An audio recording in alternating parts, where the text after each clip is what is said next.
Hi, I'm Vic with Loving RV Life. Today's a pretty overcast and dreary day here, but I'm not going to let that dampen my spirits. We've got a really great upgrade I've been wanting to do for a long time. I've got my old Predator generator here. We're going to install remote control start and shut off. Can't wait to get it done. I'm glad to be showing y'all how to do it. Let's get started.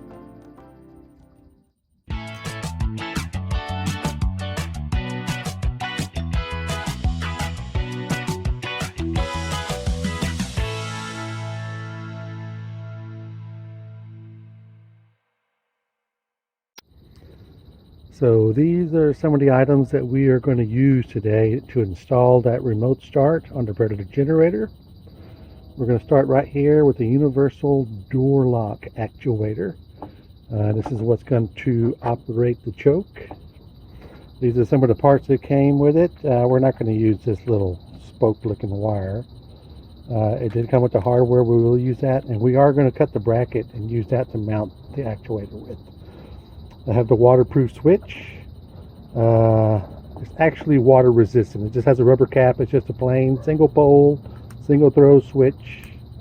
And I bought the solder lugs. You can buy the lugs, but since I have a tight area to mount that switch in, I went with the solder lug because it was a little bit narrower. We also this is my 4-channel remote control, wireless remote. It has 4 relays on there. We're only going to be using 3 of them. One of them is going to be for the start function, one is going to be for the choke, one is going to be for the kill switch. So there'll still be a 4th channel in there if you want to use it for something. I have wire here also, and this is a piece of electric fence wire. You can probably use picture hanging wire. This is a wire that we're going to use to connect that actuator to the choke itself. I've got some electrical tape here and some various connectors. I've got the ring terminals for the 2 ground wires that I'm going to have, and then I have a couple of clamp-on terminals and also the spear terminals for the actuator. They'll go and fit those little ends right there. And let's go ahead and get started on this. Just to give you an idea where we're going to show it, this is your front panel of the Predator. You can see this panel is pretty full of gears and knobs and buttons and lights and panels and you name it. So the only actual place I found to install that switch is going to be right here next to the starter button. I believe I have just enough room to mount that switch in there, so I'll be able to use it. And that switch is so that we can turn that remote control board off and it's not drawing power while you have your generator stored or while you're not using it. I'm pretty sure it's not going to be a very heavy draw, but while you're using it in the weekend or during the week, as long as the generator is running occasionally, it'll charge itself back up. Now when you remove the panel, we have 6 screws here. We have 3 Phillips head screws on the bottom, and then we have 3 Phillips head screws on the top. Those are going to come out, and then we have 1 Phillips head screw right in the middle of that knob. We got to remove that, pull that knob off, and then this panel is going to come down. And that's what we're getting ready to do right now, and we are going to move into the second phase. Now you're also going to need to remove this side panel right here with the oil door. We have 2 screws here at the top. We'll remove those with a Phillips screwdriver. You'll pull this little lid up and pull that tab and remove the top, and then the whole cover will come off. And so this is the pilot hole that I've drilled so far, and I'm going to upsize it until I can get this switch to fit through the hole right there, and then tighten it down.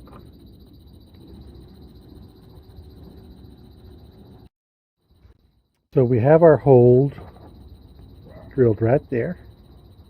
This is the back of the panel. Our switch is going to fit in there just like that.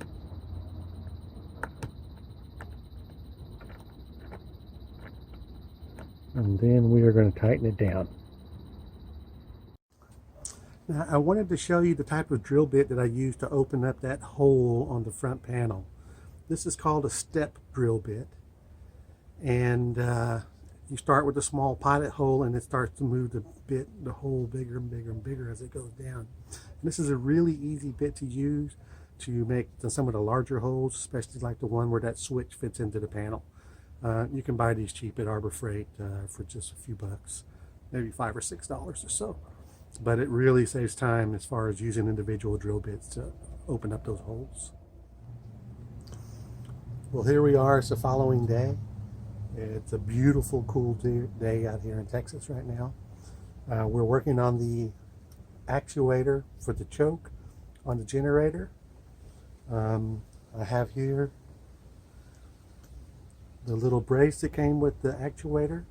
I cut that brace in half, right down the middle, and I formed one of them already from a flat piece to a little jagged piece. And the reason I did that is because that piece is going to mount right here on the metal frame, and it's going to hold the actuator in line.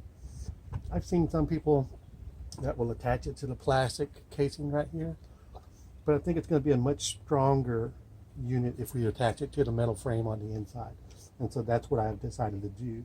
And to make up for that extra space, I put that little jag in there, so that way it'll move that actuator out just a little bit and line it up. Now, just to show you how easy it was to form that actuator, I took the metal band, I took a pair of pliers, and all I did was about the second loop in there. I took it and I bent it out just with my fingers a little bit, and then at the bottom of this second loop I bent it back, and so you see we have the little jagged edge right there, and that's what it's going to mount right onto the metal frame. This is what the actuator is going to look like once the brackets are attached to it. You can see that on the front one, I placed it on the lower slot, and the one in the back, I placed it in the upper slot. And the reason is because when this sits flat against the frame, this has to point down towards that choke, so that way it'll pull it and it'll be at an angle. And so now we do have some adjustment, so we can slide up and down either one of these two slots in order to get a good fit and a good position for it. Now on the metal frame, we're going to have to drill holes in the metal in order to attach those two brackets. And so the little hardware package comes with these little pieces right here. Now this is just a little clip that goes over the frame and allows you to screw into it and allows the screw to grab in the back, the hardware that comes in the package. So you don't have to buy any additional screws, and that's a great thing.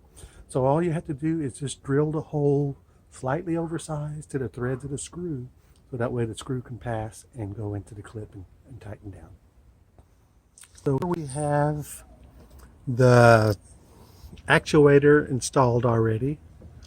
I'm not real thrilled about how these brackets are. They're pretty flimsy. And then I have the stiff wire, the fence wire right here wrapped around this little notch. And so there's two ways you can set up the actuator. Some people set them up to pull the knot from the bottom. There's a little post, but I want to set mine up to push because it seems like it's a little bit more effective. And I'll give you a little demonstration of what I'm talking about.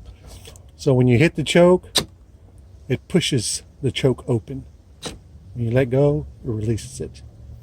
So once again, this is with the green wire wired as ground on the actuator, and the blue wire wired to hot. And that's what causes it to push. So when we hit the choke, it's going to engage and start the engine. Now I'm also going to say that some of these little brackets that I was talking about earlier, they were a little bit weak. And so I just ended up drilling a hole and putting a screw and a bolt on this one. And I may end up going back and doing that with this as well. But these little brackets are real flimsy. I think once the cover's on it, it's going to stabilize it a little bit more. And we'll find out. We'll see how long it lasts. I would like to say though also, it's that since this is a generator and there's going to be a lot of vibration, I would go ahead and put a little bit of glue on these screws and the brackets right here. just like Loctite, so that way it won't come loose due to the vibration of the generator. We're going to now move on to wiring up the control box for the automatic start and kill function. So here we have our wiring roughly completed. I just don't have the board mounted inside yet. So we have a switch on the panel. There's a little LED light on this board that'll tell you when it's powered up. When you hit the power on the panel, the LED lights up.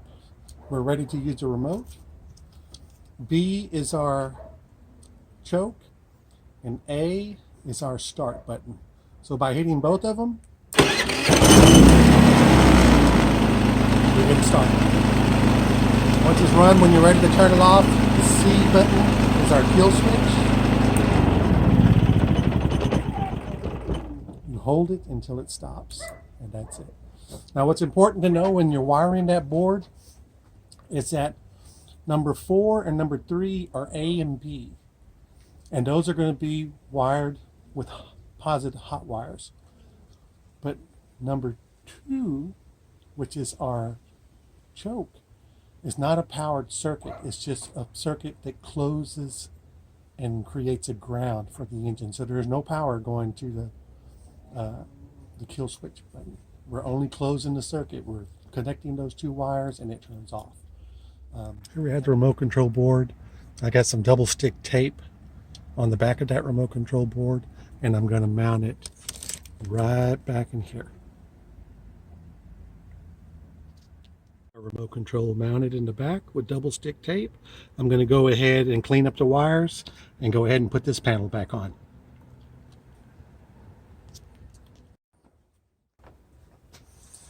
So here we have our generator with the remote start installs, and all it takes to get it started up is B. How about first we turn on the switch? Starts right up. And you want to kill it? Turns right off. This is great in the morning when you want to get up and make yourself a cup of coffee. You just want to run the generator for a few minutes. Or maybe you want to turn the generator off before you go to bed. I can think of a multitude of reasons to have a remote control generator, and I've been wanting one for a long time. I appreciate you staying here with us at Loving RV Life and watching this today. I hope you learned something. I was able to teach you something. Put some information in the comments. Let me know if maybe I missed something or I could do it better or something like that. I always look forward to hearing from our subscribers and our viewers. Hit the like button, hit the subscribe button if you enjoyed it. Hit the notification bell so that way you'll get notified when our new videos come out. We've got a lot more information to share with you, and we look forward to hearing your comments and the information you can share with us. Thanks for joining us at Loving RV Life.